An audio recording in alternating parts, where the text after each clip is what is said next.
Hi, everybody. This is Wendy Walker with Book Brag. I'm here with my co-host, Lynne Constantine of the Live Constantine Writing Duo. And we have with us today author Kate White, whose new book, The FIANCEE, is just released today. Kate White is the New York Times bestselling author of 15 novels of suspense, 7 standalone psychological thrillers, including Have You Seen Me?, which was an Amazon editor's mystery and thriller pick for 2020, as well as 8 Bailey Wiggins mysteries. For 14 years, Kate served as the editor-in-chief of Cosmopolitan magazine. And though she loved the job and all the freebies to be found in the Cosmo beauty closet, she decided to leave 8 years ago to concentrate full-time on being a suspense author. So lucky us. Yes. Her latest book, The FIANCEE, as I said, is out today, and we are so thrilled to have you, Kate. Welcome. Thank you, lovely ladies. So I love this book, and I really feel like I need to up my vacation game. I want to go hang out with the Keatons in the summer. That made me a little bit jealous reading it, but I really enjoyed it. But can you tell, for those people who are watching who have not yet read the book, a little bit about what it is about? It's the story of a family vacation set on this bucolic estate that goes horribly awry. And it's 2 parents in their 70s, their 4 adult sons, 3 wives, and 1 fiance. And I guess you could call it a locked room mystery because, as in all locked room mysteries, there's a murder and it's all set in one location. And chances are that the murderer is right there on the property with you. But what makes this one a little bit different is that the main character, Summer, is the only one who realizes there's been a murder. And rather than everybody freaking out like they do in a traditional locked room mystery, she's alone in her fear, and she's got to try to convince the other people there that there's danger, that their lives are in danger. Love that. Now I have to ask, since it involves a family and murder, where did this idea come from?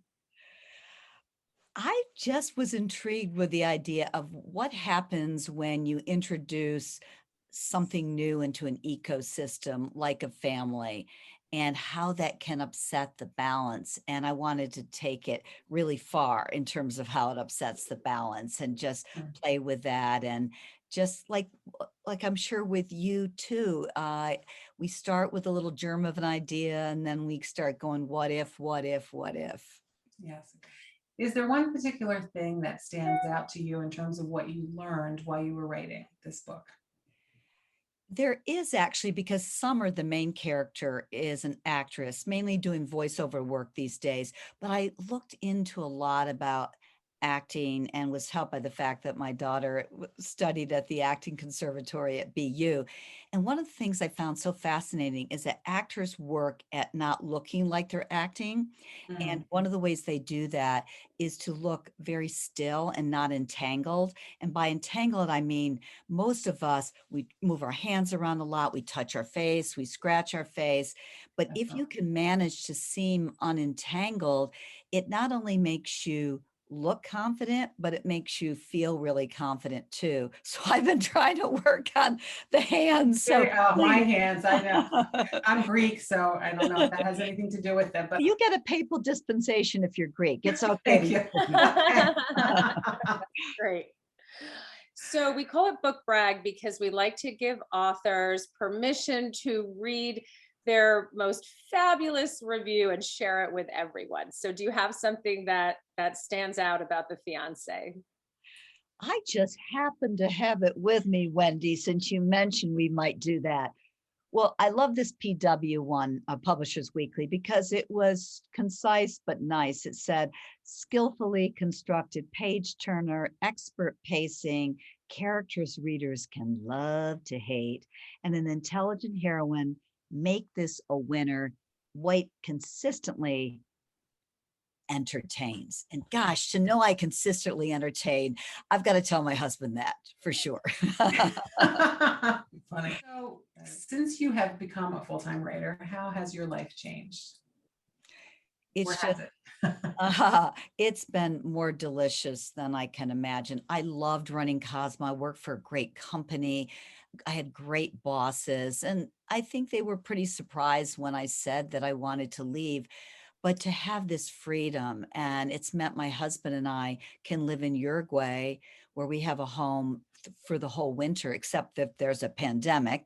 Right. And that's been just exhilarating for me, just that sense of freedom and being my own boss. So now we're going to move into the lightning round. And as you've mentioned Cosmo, the first question is, if Cosmo did a quiz about you, what would the title be? Oh, that's a good one. What's it like to go to bed the editor of Cosmo and wake up writing about corpses and killers? That's a good one. I love that. That's Yes. great. Are you an introvert or an extrovert, or does it depend on the stage of life you've been in? I would say it depends on the day because I really feel a bit of both. Favorite cocktail?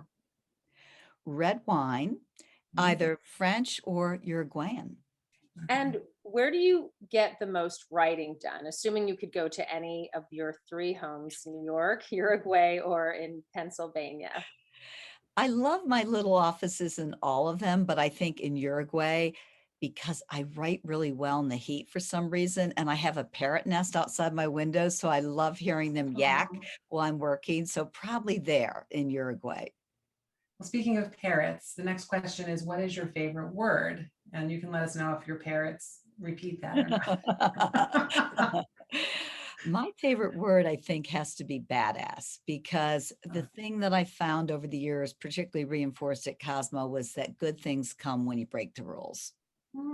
I love that. Yeah. I love it. That's fantastic. And you know that old quote, it was well-mannered women never make history, something like that, right? Yeah. Exactly. That's exactly right. Yeah. Do you watch television or movies, and is there anything you're currently binge watching? I have watched so much during the pandemic, literally everything, that I'm now down to binge watching Law and Order UK, and thank God there's 5 seasons. Can you name a book that you read in one night?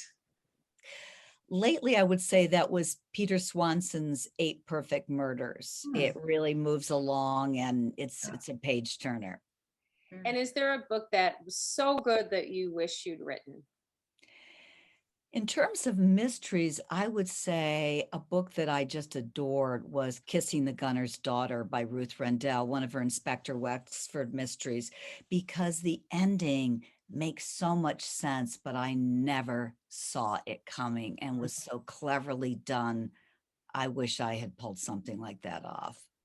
Right. All right. So this one, you already have sort of done this, but again, if you had to switch gears right now, as opposed to being a writer, is there another career that you think you would enjoy?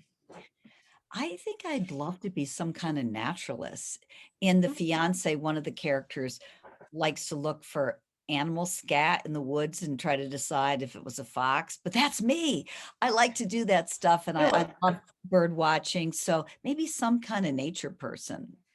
All right. And last question, what fictional character would you most like to have dinner with?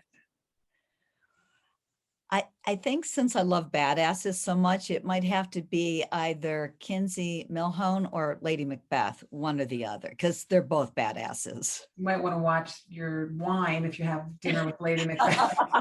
That's right. That's right. The mistake of having too many goblets full, right? Right.